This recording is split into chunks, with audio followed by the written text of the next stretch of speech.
विमान रखरखाव की दुनिया एक ऐसी जगह है जहां एक छोटा सा फैसला भी लाखों डॉलर और अनगिनत जिंदगियों पर भारी पड़ सकता है।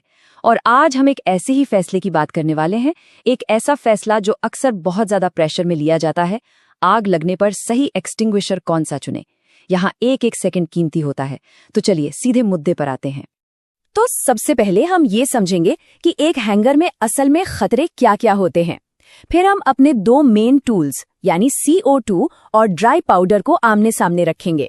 इसके बाद हम देखेंगे कि किस सिचुएशन में कौन सा टूल चुनना सही है।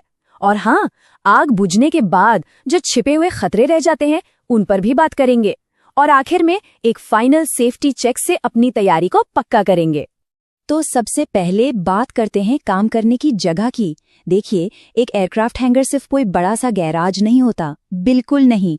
ये एक ऐसी जगह है जहां ज्वलनशील ईंधन, हाई वोल्टेज बिजली के सिस्टम और अरबों रुपए के हवाई जहाज सब एक साथ होते हैं। यहाँ एक छोटी सी चिंगारी भी बहुत बड़ी तबाही मचा सकती है। इसीलिए यहाँ हर एक्शन, खास तौर पर आग लगने की सूरत में, एकदम सटीक होना चाहिए। और बस यही वो सवाल है जो इस पूरी बातचीत की जड़ है। बात सिर्फ आग की लपटों को बुझाने तक की नहीं है। असली सवाल तो ये है कि आग बुझने के बाद क्या होता है। गलत एक्सटिंग्विशर इस्तेमाल करने की वो छिपी हुई कीमत क्या है जो शायद हफ्तों या महीनों बाद चुकानी पड़े। तो चलिए अब अपने दो मेन फायर फाइटिंग टूल्स पर फोकस करते हैं। एक है कार्बन डाइऑक्साइड यानी CO2 और दूसरा है ड्राई पाउडर एक्सटिंग्विशर। ये दोनों ही हैंगर में आपको आराम से मिल जाएंगे, लेकिन इनके काम करने का तरीका और इनके नतीजे जमीन आसमान का फर्क है दोनों में। अच्छा, तो ये काम कैसे करते हैं? देखिए, CO2 एक तरह से अदृश्य कातिल जैसा है। ये गैस है जो फैलकर ऑक्सीजन को हटा देती है और आग का दम घोट देती है। सिंपल। वहीं दूसरी तरफ ड्राई पाउडर एक केमिकल चादर की तरह काम करता है। ये आग की लपटों को फौरन दबा देता है और आग के केमिकल रिएक्शन को ही तोड़ देता है।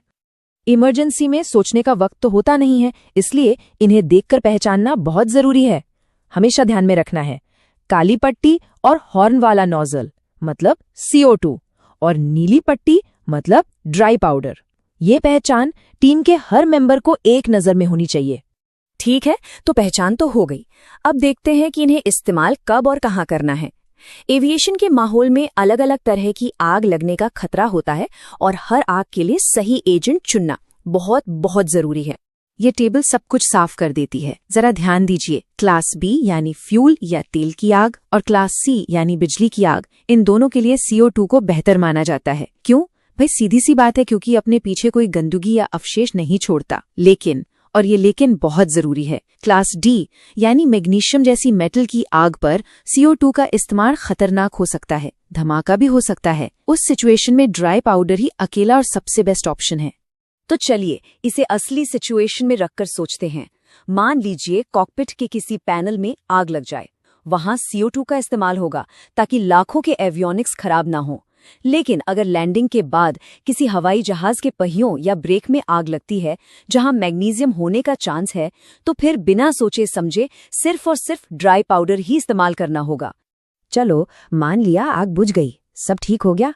नहीं, कहानी यहाँ खत्म नहीं होती। अब हम आते हैं इस पूरी बातचीत के सबसे जरूरी हिस्से पर, यानी इस्तेमाल के बाद क्या होता है। और इसी को हम कहते हैं छिपा हुआ खतरा। ये एक लाइन, बस एक लाइन पूरी कहानी बता देती है। एक तरफ है CO2 जो गैस बनकर हवा में गायब हो जाता है, कोई निशान तक नहीं छोड़ता। और दूसरी तरफ है ड्राई पाउडर जिसका बचा हुआ केमिकल अपने आप में एक नई और बहुत महंगी मुसीबत बन सकता है। और बस यही वो बात है जो हर मैनेजर को समझनी चाहिए। ये सिर्फ आग बुझाने का काम नहीं है, ये उस एयरक्राफ्ट को बचाने का सवाल है, उसे जल्द से जल्द वापस काम पे लाने का सवाल है। एक गलत फैसला आग से हुए नुकसान से कहीं ज्यादा भारी पड़ सकता है। इसमें डाउन टाइम और महंगी महंगी मरम्मत सब शामिल है। तो ये छिपा हुआ खतरा है क्या आखिर? ये है ड्राई पाउडर का वो बचा हुआ केमिकल जो अंदर ही अंदर सब कुछ खराब कर देता है। ये सिर्फ धूल नहीं है, असल में ये बारीक केमिकल पाउडर नमी के साथ मिलकर एक हल्का एसिड जैसा बन जाता है और ये एसिड धीरे धीरे सर्किट बोर्ड्स और नाजुक कनेक्शंस को खा जाता है। और सबसे बुरी बात, ये आग बुझने के हफ्तों बाद तक अपना काम करता रहता है। और हाँ, ऑपरेटर की सेफ्टी को भी नजरअंदाज नहीं किया जा सकता। CO2 अगर किसी बंद जगह जैसे कॉकपिट में इस्तेमाल हो तो दम घुटने का खतरा बन जाता है और इसके पार्ट्स इतने ठंडे हो जाते हैं कि फ्रॉस्ट बाइट भी हो सकता है। वहीं दूसरी तरफ ड्राई पाउडर का जो गुबार उठता है उसमें कुछ देखना या सांस लेना भी मुश्किल हो जाता है। एक मैनेजर के लिए टीम की सुरक्षा हमेशा सबसे पहले आती है।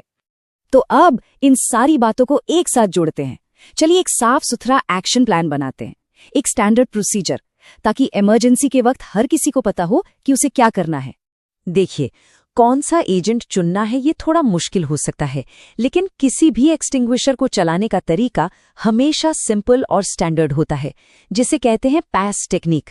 पी से पिन पुल करो, ए से आग के बेस पर एम करो, एस से हैंडल स्क्वीज करो और एस से एक तरफ से दूसरी तरफ स्वीप करो। ये फॉर्मूला टीम के हर सदस्य को रटा होना चाहिए। तो इमरजेंसी में दिमाग को शांत रखने के लिए ये 4 स्टेप्स का प्रोसेस फॉलो करना चाहिए। स्टेप 1, आग को समझो, जल क्या रहा है। स्टेप 2, सही एक्सटिंग्विशर चुनो और उसके असर के बारे में भी सोचो। स्टेप 3, पास तरीके से उसे ऑपरेट करो। और स्टेप 4, सबसे जरूरी, भागने का एक साफ रास्ता हमेशा बनाकर रखो। और आखिर में बस एक सवाल जो शायद सबसे जरूरी है। सवाल ये है कि क्या टीम सिर्फ आग बुझाने के लिए ट्रेंड है या फिर उस एयरक्राफ्ट की पूरी रिकवरी के लिए? क्योंकि असली कामयाबी सिर्फ आग पर काबू पाना नहीं है। असली कामयाबी तो उस विमान और उसकी क्रू को महफूज तरीके से वापस